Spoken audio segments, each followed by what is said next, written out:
because, you know, you've been banging a string into it for a long time.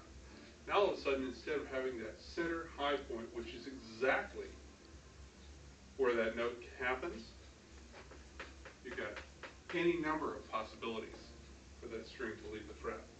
That's why in a lot of cases, guys will, you know, they'll spend a lot of time intonating their bass and then play it and go, gosh, you know, the intonation's perfect, but it's so out of tune right here.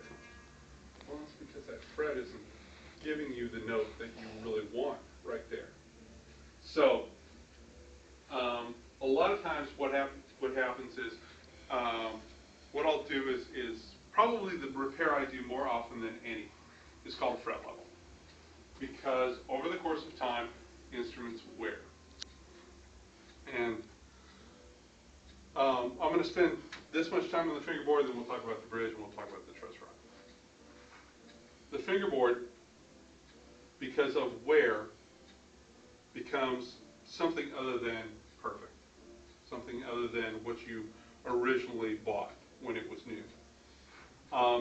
So what happens is, as the frets go flat on top, things start sounding out of tune to you.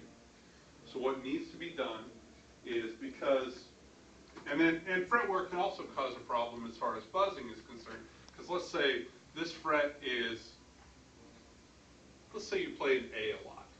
This is the 7th fret on your bass. And the 8th fret is not as worn. So what happens when you push the string down to this worn fret is it rattles against the 8th fret. So what you need to do is you go back through, I don't mean you, but I'll say it figuratively.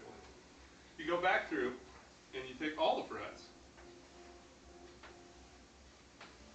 and you make them all this height. You cut them all down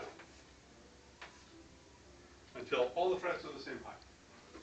And the way I do that is I have a big straight edge that I put sandpaper on, and I make sure the neck is as flat as it can possibly be.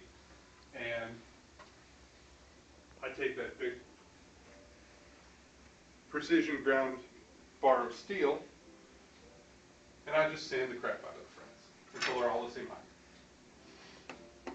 Once